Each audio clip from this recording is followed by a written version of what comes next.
want to look at the timing of this animation and then how to export it as a QuickTime movie.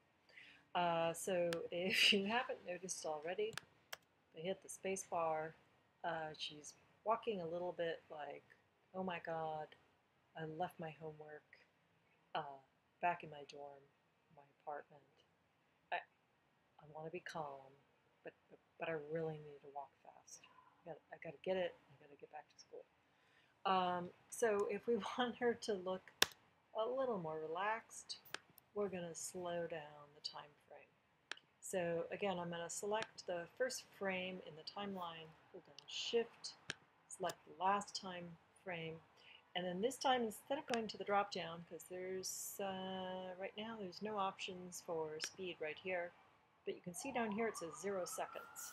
So if I click on that, then I get an option for how many seconds or what percentage of a second there is per frame.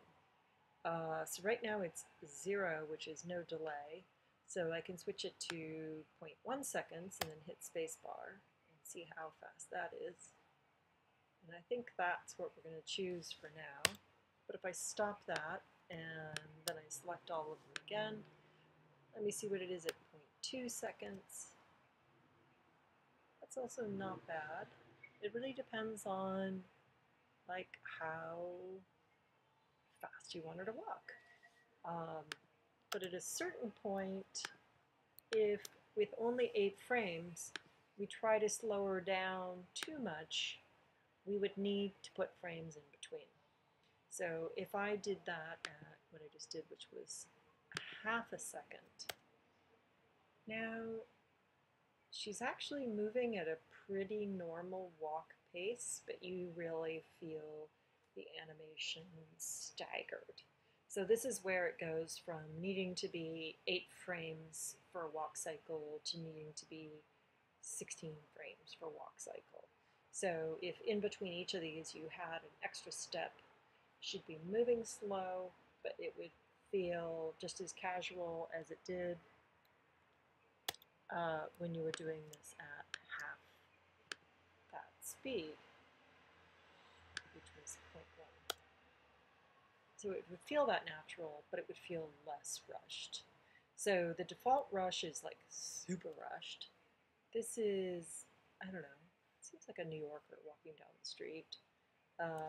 But we eventually want to get so that we have choices between we're moseying through the country versus I've got to get to Staples and get back to school.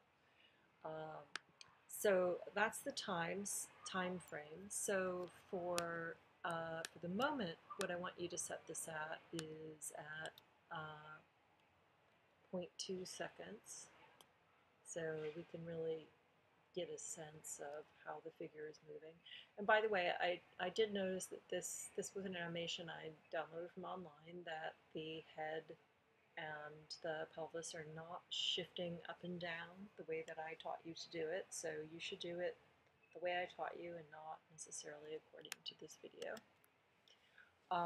So we're going to set it at that amount. Now, when we export this as a QuickTime movie, I haven't found a way to loop it. So what I want you to do is to copy and paste several sequences of the 8 frames so that it'll loop over and over again.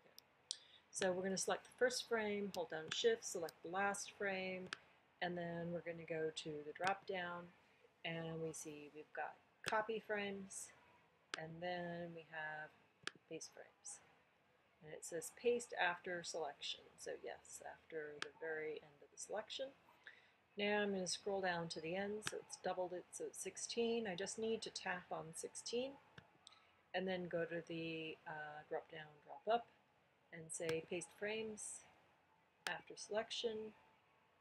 Okay, now I have 24. Click on 24 and repeat this a few times. So 32, base frames, okay.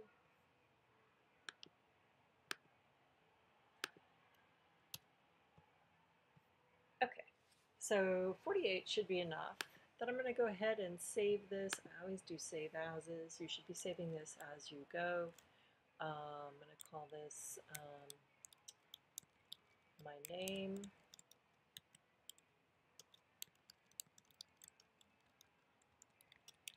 Animation profile walk, or something that indicates that it is the profile walk. And this is a layered TIFF right now. Amazingly, it's a Photoshop file, even though it looks like an animation. It's a layered Photoshop file. And then I'm going to go ahead and save this. Okay, so now I know I have that saved. Then I'm going to go to File, Export, and I'm going to say Render Video. This is where it gets really fun. So here, again, I get to choose the file name. Here I have Carol Shepard, Animation, Profile, Walk, MOV. Okay, so you probably do not have as a default an MOV. It probably has a default of something else. So first you want to select the folder where you're going to save it. So I'm putting mine into my WalkCycle profile.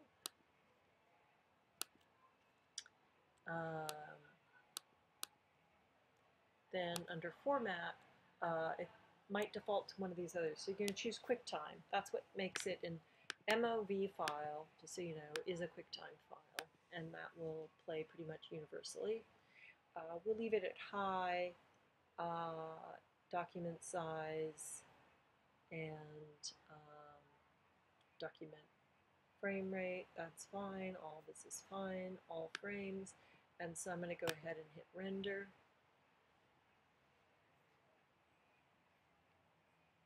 And then I'm going to need to pull up my Finder to locate the file.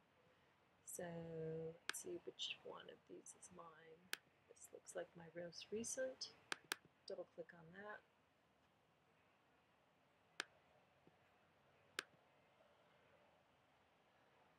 And there we go, she's walking. And so this MOV file is then what you can upload to YouTube. Hit spacebar again to keep her walking. So you definitely want to have her walking a few cycles, otherwise she just walks and disappears. If you want to do more than the 4 or 5 that I suggested, that's fine. And then upload that to YouTube and then post that on the Canvas page for work in progress for animation. Okay, thanks.